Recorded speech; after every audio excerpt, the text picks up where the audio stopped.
everyone! I'm going on a little trip today to a place I visited many times before. When I come here, I usually spend my time in air, walking around the town and enjoying a peaceful stroll along the beach promenade. But this time, I'm going somewhere just a little outside air, to a small and beautiful Scottish village. It's my first visit here, and today I want to see this area from a completely different angle. Not just a lovely place by the coast, but as a birthplace of one of the greatest poets Scotland and the world has ever known.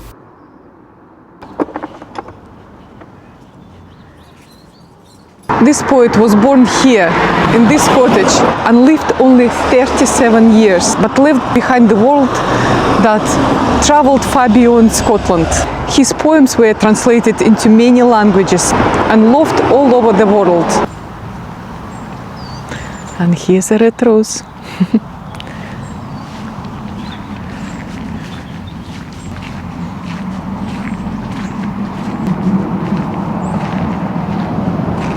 In fact, I first learned about this poet not here in Scotland, but far away in Soviet Union, where I grew up. We studied his poem at school, not in English of course, but translated in Russian by some of the best poets of that time. I still remember Red, Red Rose, and another poem that stayed with me for years. In Russian it sounds like this. Прощай, моя родина, север, прощай. Отечество славы и доблести край. По белому свету судьбою гоним, навеки останусь я сыном твоим. And in English it sounds like this. Farewell to the Highlands, farewell to the North, the birthplace of valor, the country of worth. Whenever I wander, whenever I rove, the hills of the Highlands forever I love. I didn't realize back then that one day I will be living here in Scotland, far from my homeland. And these lines would feel so personal. And now I understand exactly what he meant. And today I'm in a village where it's all begun. Welcome to Alloway, the birthplace of Robert Burns, or how Scottish people call him Robbie Burns, the national poet of Scotland. And this is where everything started. Robert Burns was born here in 1759, in this exact cottage. His father, William Burns, built this cottage with his own hands. Inside you can see the kind of life his family had. The bed where he was born, the kitchen tools, the old furniture, and it's hard to imagine actually that someone who grew up in such a tiny house could later become an international icon. Burns' parents were hard-working and deeply religious people. His father was a gardener and tenant farmer, and his mother came from a local farming family. They didn't have much, but they taught these children to read and love books, and that made all the difference.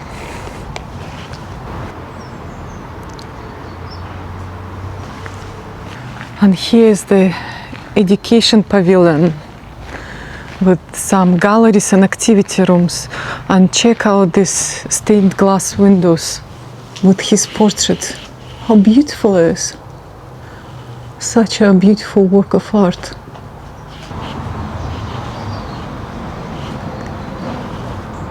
I hope it's opened. No, it's not. So I just find out when you come here and this place, education pavilion, will be closed, don't be disappointed. It's only for the venues.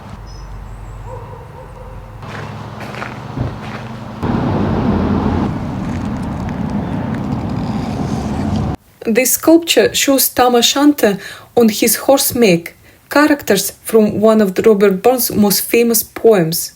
It made entirely from wicker and was created by artist Graham Gilmer to celebrate the 250th birthday of Robert Burns.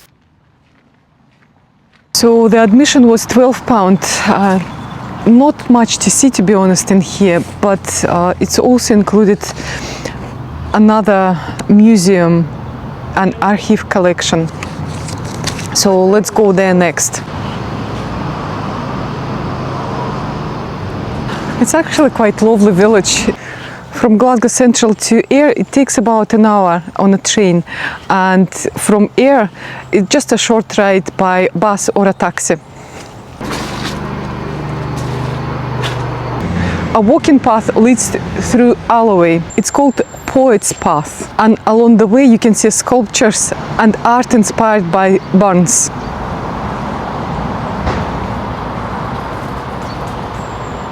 It's a lovely walk actually, with lots of trees and open space for thinking or maybe to write your own poem.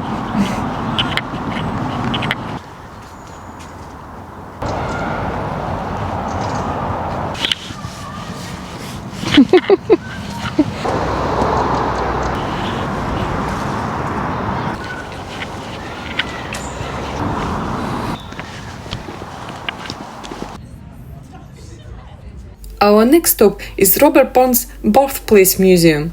It's managed by the National Trust for Scotland, and it's called one of the biggest collection of Burns' life and work. Since several languages Burns used, large section is divided into three main areas. His chair and his desk. So inside it looks like an ordinary museum, very modern. Copy of the song. Original, the family Bible of William Burns. Here you can see his original manuscripts of his poems, the way he actually wrote them in ink. It's also paintings and music and songs and displays that shows how his work changed the way people thought about love, freedom and everyday life. It's just amazing to see how a man born in a small cottage became a voice of the entire nation.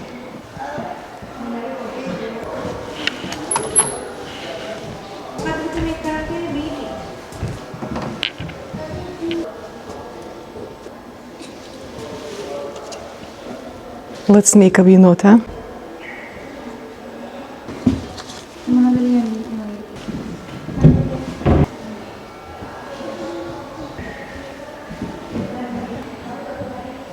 And of course, there is a wee shop in here where you can get his books with poetry.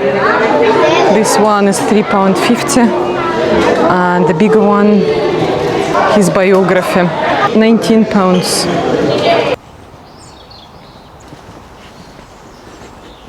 Look at those red roses.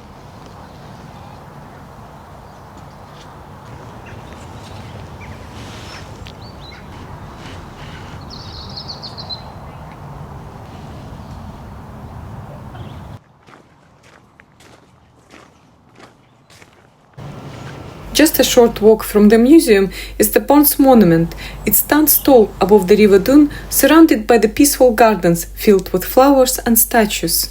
Built in the early 1800s, not long after his death, people from all over Scotland helped raise money to build it, as a tribute to the country's most loved poet. The monument was designed in a classical Greek style, with tall pillars and an open dome at the top. It stands here above the River Doon. Inside, there is a small chamber with memorials. From the top of the monument, you can see the hills, the Brig Doon, and the river flowing below. It's amazing to think that all this beauty, this whole place, is actually exists because of one man's poems. Even more than 200 years after his death, people still come here to honor him, not just as a poet, but as a symbol of Scottish pride and spirit. And look at that apple tree.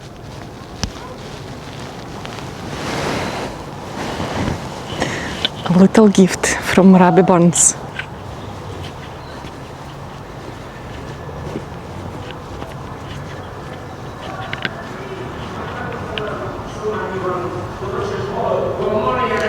Statues. Oh, Tom, I'll get thy fearing, and help a roasty like a heron, invade thy kill, that left behind a red grey tail. The truth shall read, help man, the joys o'er dear. Remember, Shanter's near. Remember, Shanter's near. It's so beautiful in here. So we are now going to that bridge. Hello, people.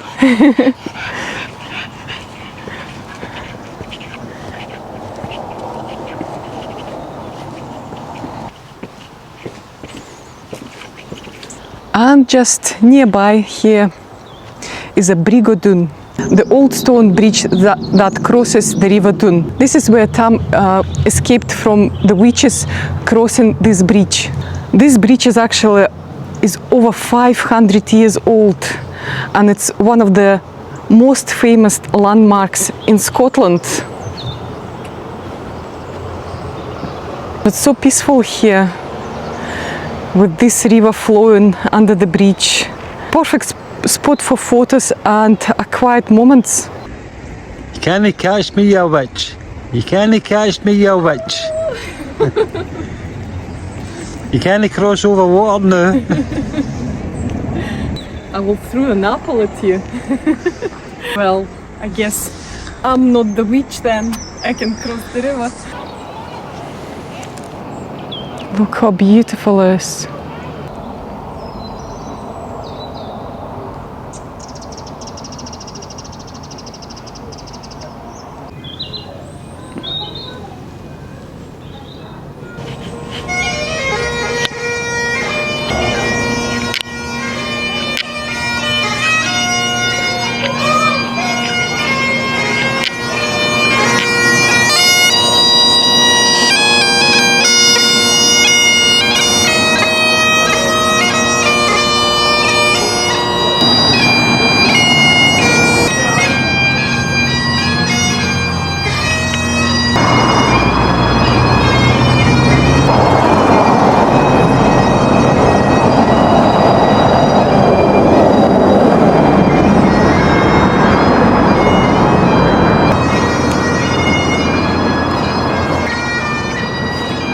Next, we walk to the old kirk, the old church in ruins.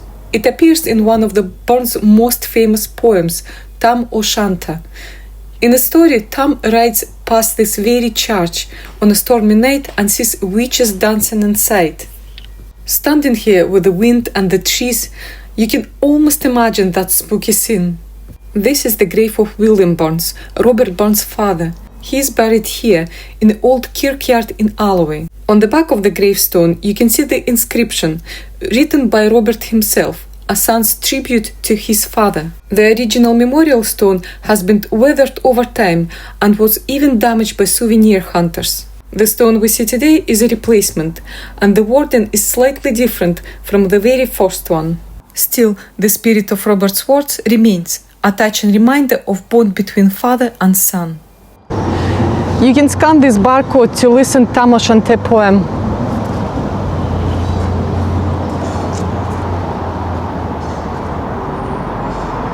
Drive when I whipped puts a spell on them.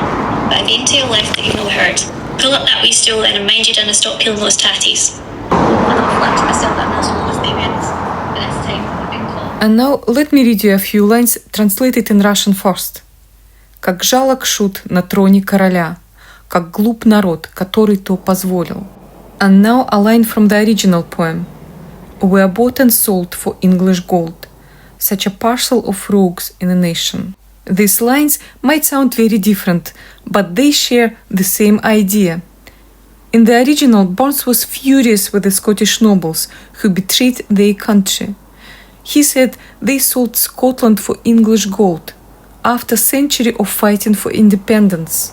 The Russian version you just heard is not a word-for-word translation. It's more like a free interpretation that keeps the same spirit, the anger at corrupt rulers and the sadness of the nation deceived by its own leaders. So even though the words are different, the message is the same. A country's true tragedy begins not when it's conquered from outside, but when it's betrayed from within.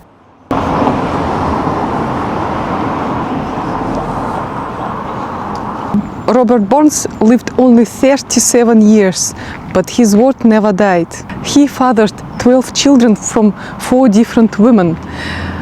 7 of them was illegitimate, and yet his legacy still lives on. One of the most famous descendants is an American fashion designer, Tommy Hilfiger, and as of 2019 there were about 900 descendants of Robert Burns. Burns died in 1796 from the heart problem.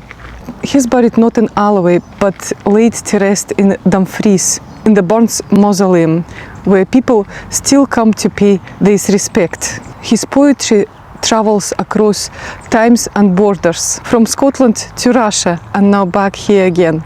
And standing here, walking through his birthplace, I finally understand why people call him Scotland's national treasure. Because Burns didn't write just about Scotland. He wrote about what it means to be a human. Love, loss, laughter, all in simple, honest words that will never grow old. Thank you so much for coming with me today. Don't forget to give this video a like and consider subscribing for more videos from Scotland and beyond. Until next time, bye for now. Where is my little apple? Cheers, everyone! It's actually really nice. Thanks, Rabi.